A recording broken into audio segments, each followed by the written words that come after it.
semua sahabat PPG. Pada kesempatan ini, kita akan menyimak bersama ulasan materi berkaitan dengan mata kuliah, pemahaman tentang peserta didik dan pembelajarannya. Perkenalkan, kami dari kelompok 6 yang terdiri dari Zulkifli, Nur Hijra, Rahmawati, dan Tri Sulistia. Selamat datang di ruang kolaborasi.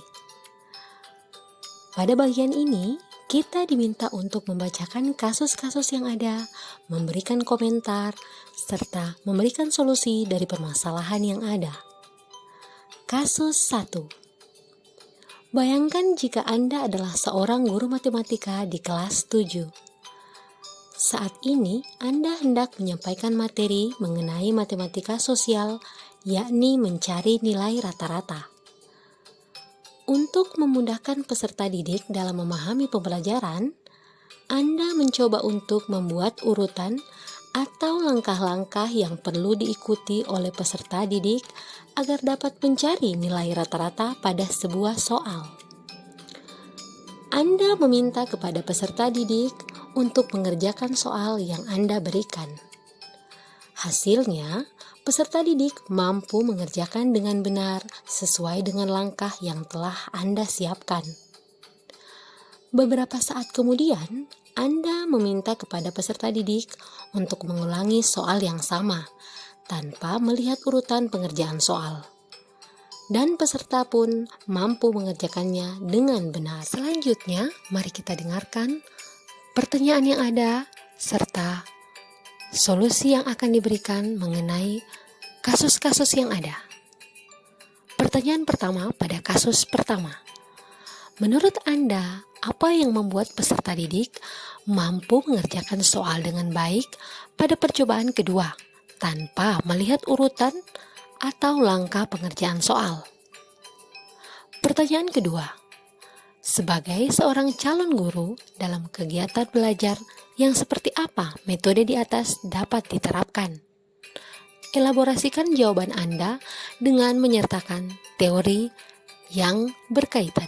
Mari kita simak bersama jawaban dari kasus 1 pertanyaan pertama. Hal yang membuat peserta didik mampu mengerjakan soal dengan baik pada percobaan kedua tanpa melihat urutan atau langkah pengerjaan soal adalah karena pada dasarnya setiap peserta didik itu memiliki kemampuan membangun pemahaman dan pengetahuannya sendiri lewat pengalaman yang sudah dilalui. Jawaban yang kedua, metode ini digunakan saat proses kegiatan belajar mandiri dan belajar aktif. Sejalan dengan teori konstruktivisme, yakni menyatakan bahwa menempatkan peserta didik sebagai individu yang membangun pemahaman dan memahami informasi secara aktif sepanjang proses pembelajaran.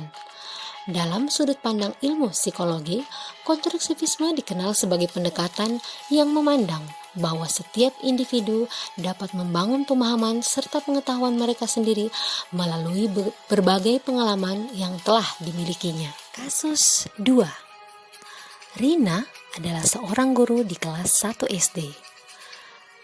Sebagian besar peserta didiknya belum bisa berhitung dengan lancar. Rina sedang memikirkan cara yang sesuai untuk membantu setiap peserta didik menyelesaikan tantangan belajarnya. Pertanyaan pertama pada kasus ini ialah, menurut Anda, apa yang dapat Rina lakukan untuk membantu peserta didiknya sesuai dengan tahapan perkembangan usianya? 2. Mengapa Anda menyarankan hal tersebut? Kemudian, elaborasikan jawaban Anda dengan menyertakan teori yang berkaitan. Jawaban kasus 2. Sesuai dengan perkembangan usia anak 7-11 tahun, sebaiknya Ibu Rina memberikan peserta didik stimulus untuk berhitung dengan menggunakan benda konkret atau nyata. Misalnya, untuk membantu peserta didik agar lancar menghitung, maka Ibu Rina dapat menggunakan alat peraga sederhana yang ada di dalam kelas. Ibu Rina dapat mengajak peserta didik untuk mengumpulkan semua pensil yang dimiliki oleh peserta didik, dan selanjutnya pensil tersebut dihitung bersama-sama. Hal ini juga sesuai dengan teori perkembangan kognitif menurut Piaget, yakni terdapat 4 tahapan perkembangan kognitif anak. Salah satunya yaitu tahap operasional konkret pada 7-11 tahun. Sesuai dengan perkembangan anak usia sekolah dasar, yang mana pada tahap ini telah menunjukkan penalaran yang logis dan konkret. Kasus 3. Made adalah seorang guru yang mengajar di salah satu sekolah negeri di wilayah Bali. Ia mengampu mata pelajaran bahasa Indonesia. Ia hendak mengajarkan materi teks deskripsi pada peserta didiknya.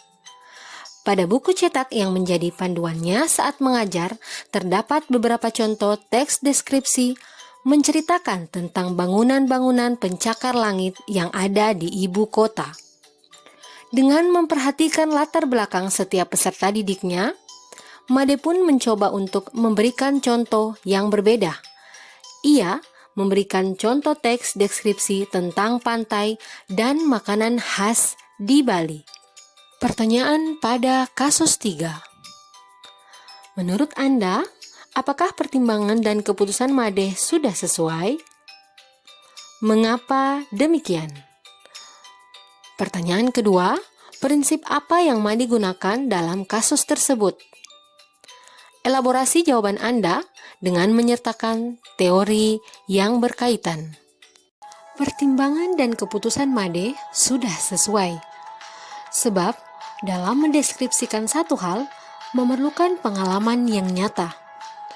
Dengan memberikan contoh nyata yang ada di lingkungan sekitar dan apa yang pernah dilihat oleh peserta didik secara langsung, maka mereka akan lebih mudah dalam menggambarkan dengan kata-kata secara jelas dan terperinci. Prinsip belajar yang digunakan Made sejalan dengan teori belajar konstruksivisme.